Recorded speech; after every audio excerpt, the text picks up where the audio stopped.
Hello, everybody. This is bryanbaugh, creator of Wulf and Batsy, back with you for another drawing video. And today I'm going to demonstrate how not to do a blank variant sketch cover.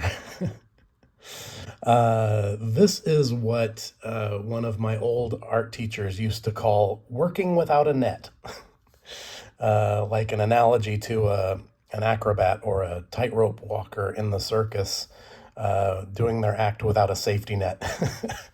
I did no thumbnail sketches, no preliminary sketches. I didn't even have an idea of what this cover was going to be. I just jumped in and started drawing. Yeah, so this is working without a net. If you lose your balance, you die. But sometimes it's fun to do, and some days you're just in the mood to draw and not in the mood to slow down and plan anything. And that's why you can see me doing a lot of erasing here as I'm sort of making this up as I go along and just saying, oops, that doesn't fit right. Let's change that. Yeah, that'll happen a few times here, more often than perhaps it normally would. I am doing this voiceover recording here as I watch the video with you. So I'm recording this after the fact. So I know how this turns out. And, well, luckily it turned out okay. As one of my old animation directors used to say, I don't know how you did it, but somehow, in the end, you pulled it out of your ass. Which is kind of what happens here. So I hope everybody's doing well. It's been a little while since I put out one of these drawing videos, so I feel like I have to catch up with you guys a little bit. Lately, I've been on a real Count Yorga kick. You know what I'm talking about? You guys ever see the movie Count Yorga from 1970? This is what I do. I go through these weird phases where I will be intensely interested in a particular monster or a particular horror character or just a particular series of horror films, and I'll just be like watching all of them over and over again over a period of several weeks. All through the month of October, I think because I was planning to do a Wolfman costume for Halloween, I spent all of October just completely obsessed with the Wolfman, which, I've seen those movies a million times since I was a kid. The Universal monster movies, Universal horror films of the 1930s and 40s are my favorite monster movies. I mean, probably my single favorite movie franchise of all time. So, I wanted to do a Wolfman for Halloween, so I spent all of October just like watching the 5 original ones with Lon Chaney Jr. over and over and over again. Just obsessed with them. So anyway, Halloween ended and we started getting into November, and I got on a Count Yorga kick. Don't ask me why. There's a Blu-ray company that I particularly like called Arrow Video, and they recently put out a Blu-ray 2-disc set that has both Count Yorga movies in it, Count Yorga Vampire 1970 and The Return of Count Yorga 1971. And to top it off, it has a audio commentary by Tim Lucas, who is one of my favorite film historians. I always love an audio commentary by Tim Lucas, who, by the way, actually, he's also an Ohio boy like myself. I believe he's located in the Cincinnati area. Anyway, I'm a big Tim Lucas fan, so when I saw that there was an audio commentary on the Count Yorga 2-disc set, that was just like the icing on the cake. I had to get it. So I don't know why I just got in the mood to watch Count Yorga. Hadn't seen it forever, and was just reminded just how great a movie that is. It's almost like a 1970s British Hammer horror film, but it's like a 70s Hammer horror film made in America. Robert Quarry is the actor who plays Count Yorga, and he's just magnificent. When he has his makeup on, he has this undead gray skin makeup and jagged shark-like vampire teeth. And I don't know if they put like red stuff in his mouth or something, but when he's got that gray facial makeup and he opens his mouth, it's like his mouth looks bright red. It's like almost as if his mouth is filled with blood all the time or something. It's a really startling image. And he has great costumes. I mean, he looks like a totally believable dignified old world vampire trying his best to intermingle in the subculture of Los Angeles in the 1970s. But also, the lead actress in the film I just adore. Her name is Judy Lang. She is great as both a damsel in distress and, even cooler, when she becomes a female vampire. And she's a terrific female vampire of the movies. She's the second best thing in Count Yorga after Robert Corey, who plays Count Yorga himself. So I highly recommend Count Yorga Vampire if you have not seen it. The sequel, Return of Count Yorga, I'm not as big a fan of. Robert Corey is great in it, as always. He has all the best scenes, of course. But there's something about Return of Count Yorga that just, something's missing. It just doesn't quite, it's a little too clean. It just doesn't have that same kind of gritty, lurid quality that the first Count Yorga film had.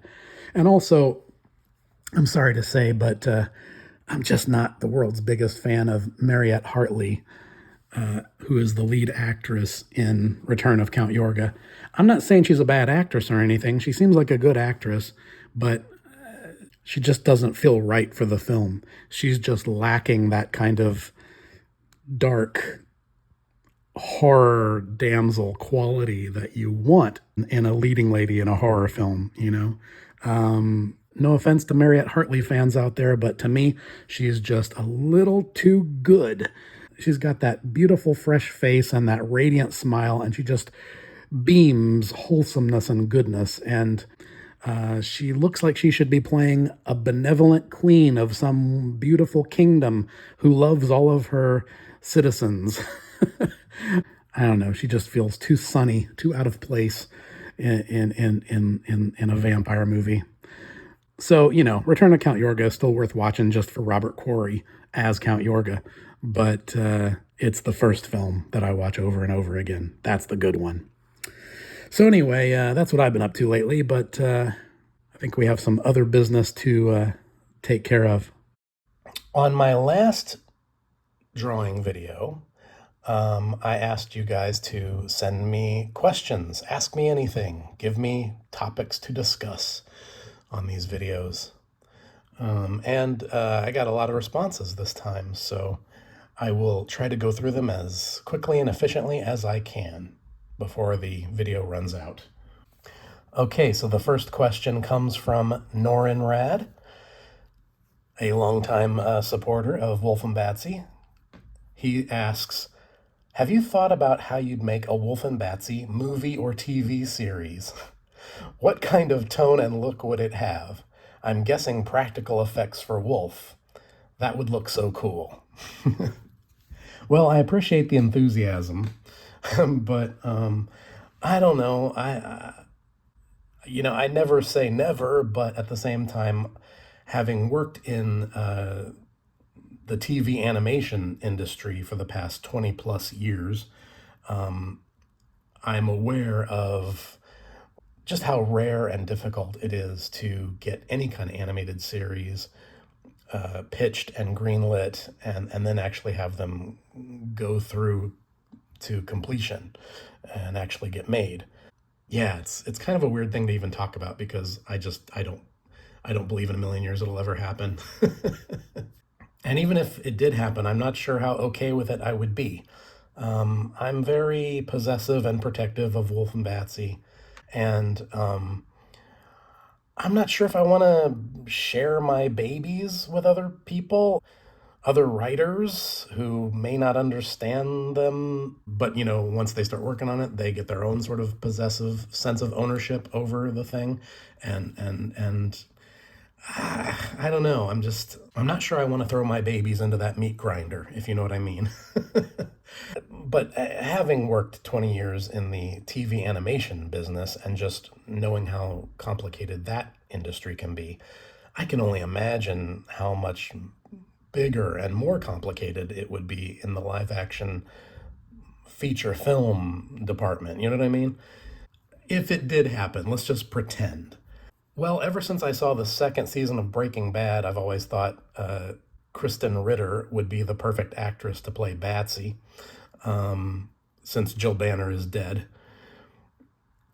Beyond that, if you could get Rob Bottin to come out of retirement and do the practical special effects for Wolf, that'd be pretty cool. But for me to agree to a situation like that and get involved in something like that, I think I'd want to be in a situation. Not that this would ever happen to somebody on my level, but, but again, the pie in the sky dream, ideal situation that I would hope for or want would be a situation like Mike Mignola had when they made the first Hellboy movie, where the director Guillermo del Toro was already a fan of the comics before they made the movie and wanted the movie to be true to the comic book creator's vision to such a degree that he actually invited Mike Mignola on board and have had him be involved in the production where they wanted his approval for all of the creative design choices and obviously that's an extremely rare opportunity, but that's how protective of Wolf and Batsy I am. That I would almost it would almost have to be a situation like that, for me to even want to do that. I guess I don't know. I just imagine it going terribly wrong, and dreading what the results might be.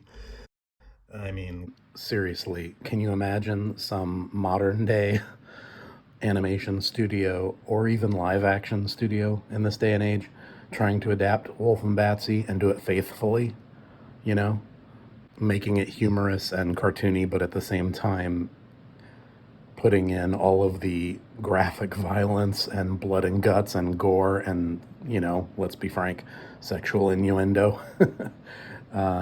Yeah, no, nobody's gonna adapt this thing and make it faithful to the comic book. It's unimaginable to me. I mean, it was hard enough just to get comic book publishers to accept this thing. Can you imagine what some studio would do with it? The risks that they would not want to take with a property like this? I mean, if you're a fan of the comic book, would you want to see that? You know, some big corporate studio approved anemic, toothless version of Wolf and Batsy?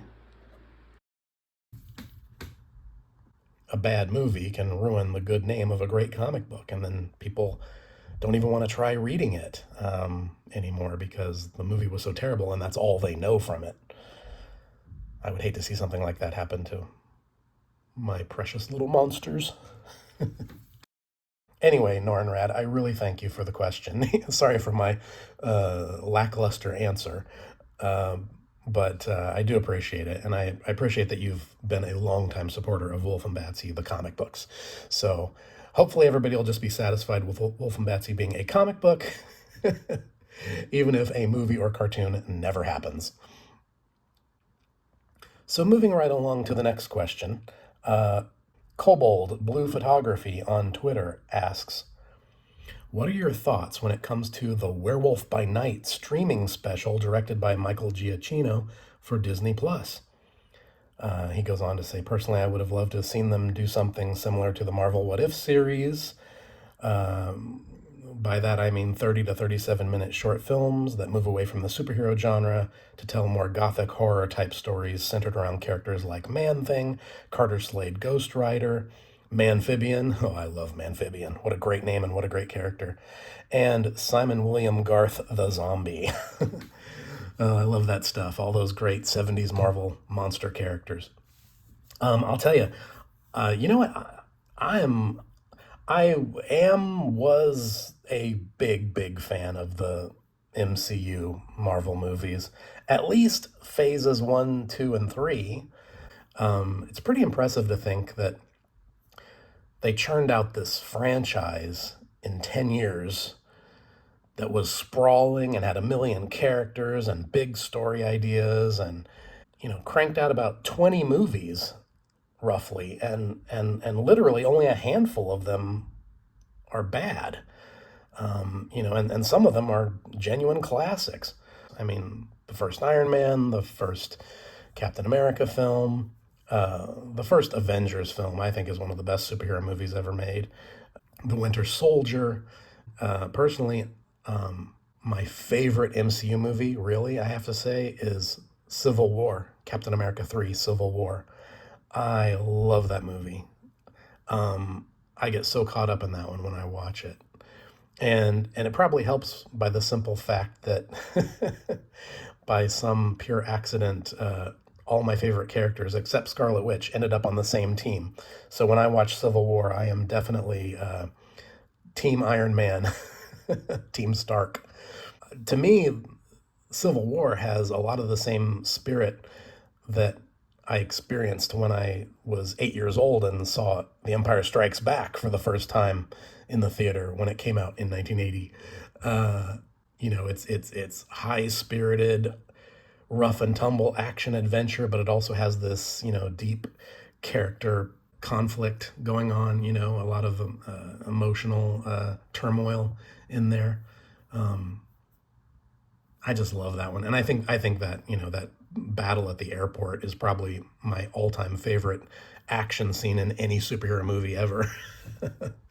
So yeah, so I like the MCU, but clearly, phases one, two, and three is where the quality is. Since they've gotten into phase four, ever since Endgame, basically, I think the quality of the MCU has been wildly uneven.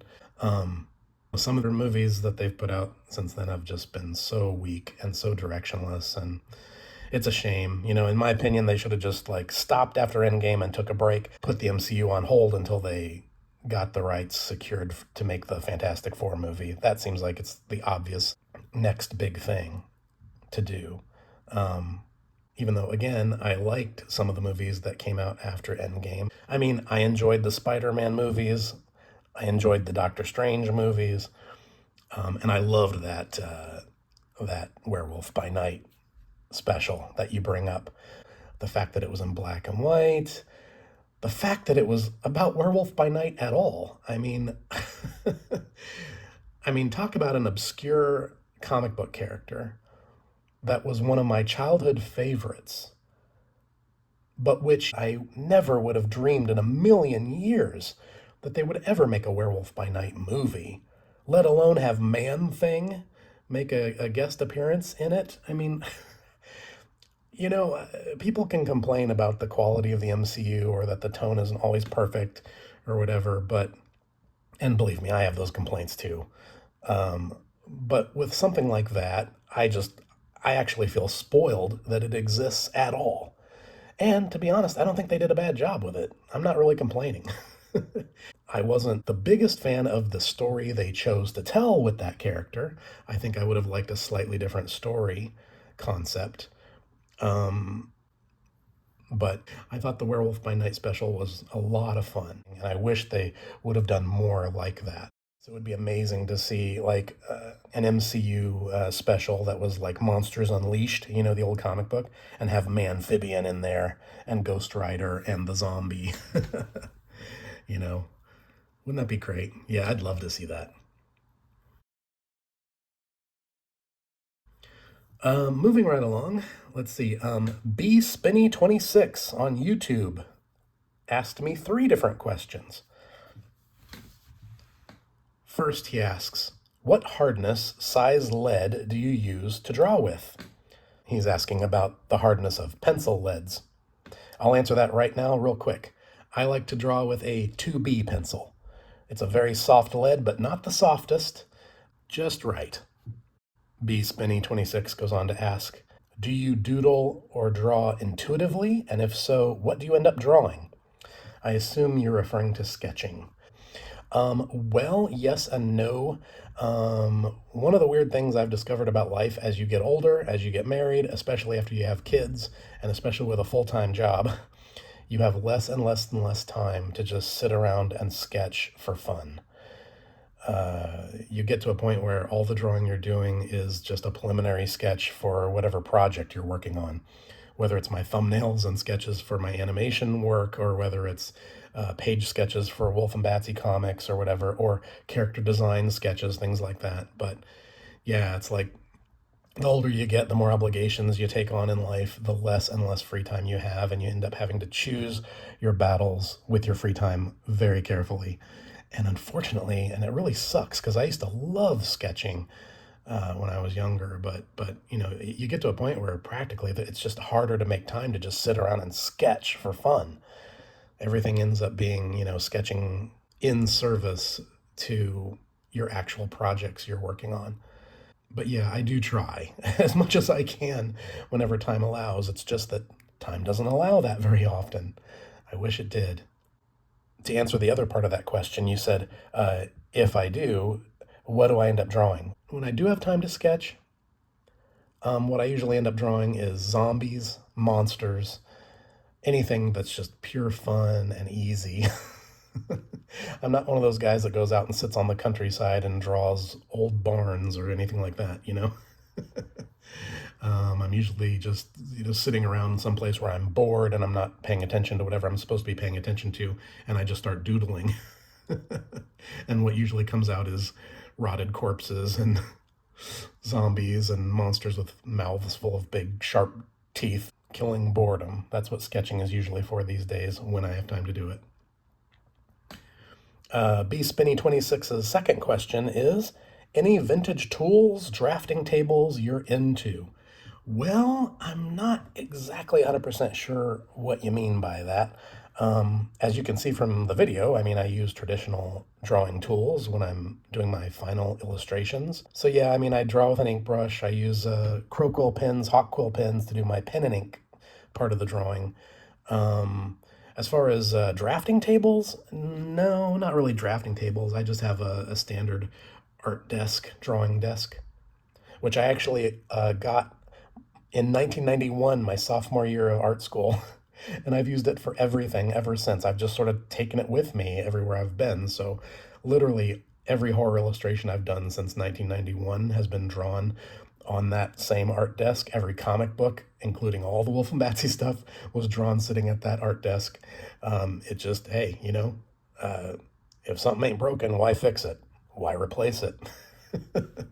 So, yeah, no fancy drafting table, just a good old fashioned art student's drawing desk. B Spinny 26 also asks, what do you like or hate about your art being printed on newsprint paper? I assume you mean this is for my printed Wulf and Batsy comics. Well, here's the thing. Personally, I'm not convinced that they make newsprint the way they used to, or newsprint printing the way they used to. During the time when my Wulf and Batsy comics were being printed on newsprint, I heard all sorts of information about this from my publisher, talking about how difficult it was to find a modern day printer that even did printing on newsprint or even understood how to do comics on newsprint. So I'm no technical expert on this myself, but I get the impression that they're probably using different materials than they used to, probably different techniques than they used to. I don't know. When you look at old comics from the 60s, 70s, 80s that were printed on newsprint, obviously the colors are gorgeous. As for modern day newsprint comics or modern day, attempts to replicate the look of newsprint comics, well, I think the black and white art looks great. I think my Wulf and Batsy issues turned out pretty darn good on newsprint. The blacks were solid. I was amazed by how faithful the printing was in terms of a lot of the tiny little details and thin little lines and that sort of thing that they were able to capture in newsprint printing. Very faithful to the way my original pages looked. I was very impressed with how those newsprint Wulf and Batsy comics turned out. So, what do I love about having my comics printed on newsprint? Well, I love the way they looked. I love the way they felt. It was really cool to get 9 issues of my little creation, my comic book, printed in that format that looked and felt the same as the comics that I fell in love with when I was a kid and collected when I was young. That's a cool thing to have. And I don't really hate anything about having my comics printed on newsprint, except for the fact that newsprint appears to be on the verge of extinction. Like, apparently, it's so difficult just to find a modern day printer that even does newsprint or even knows how to print comics on newsprint. So I love the old fashioned look and feel. Uh, it's just too bad that it seems to be a dying art form or a dying technology. It's hard to imagine it still being around in too many more years. At least, based on everything I was told about it. But what do I know? And the final question I received this go around was from Van Jarvinen on YouTube. He asks, "Is 0 your favorite brush size?" Boy, you must have been watching my videos very closely. He says, "What brands or types of brushes do you like inking with best?" Well, I've got one of my brushes right here, so let's check it out. The brand of brush that I'm using in the videos, and which I've been leaning on most in the past several years, has been Princeton Imperial Round Size 0. I really like these brushes for inking. I think they're supposed to be watercolor brushes, actually, but I think they work pretty good with the inks that I like. I use Winsor Newton inks. Let me check that. Yeah, the ink that I use is Winsor Newton Black India ink, and specifically it is the waterproof kind. You can identify it very easily because the box has a picture of a little spider with a top hat. But yeah, that's the ink I like, and those are the ink brushes that I like. It's funny, I mean, when I pick out brushes, I know there's people that are real nerds about remembering the name brands of all these different art supplies. I kind of do and I kind of don't.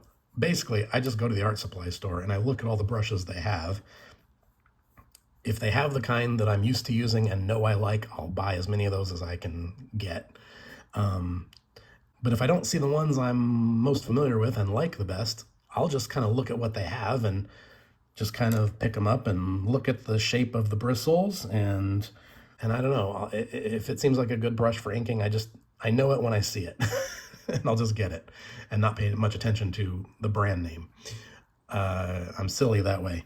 But I will say that ever since I started trying out these Princeton Imperial Round Size 0 brushes, I've been very, very, very happy with these. They have a really unusual long handle on them. And I don't know what it is, something about that really long handle. I don't know, it gives me a certain kind of balance when I hold it that just helps me control what the bristles are doing. I don't know. There must be some science to this. I can't explain it. All I know is it works for me. And then I just have a pile of old brushes that I've had around forever that I use for various different things.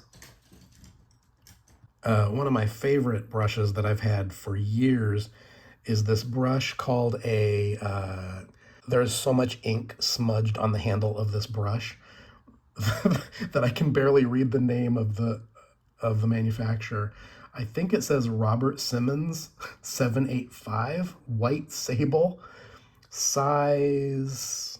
Is it a 5 or a 6? There's so much ink smudged on this thing. I've been using it for years, and I use it as my secret weapon for drawing big areas of black, or a large section of werewolf fur, or a large area of water, or a large area of grass, or something like that.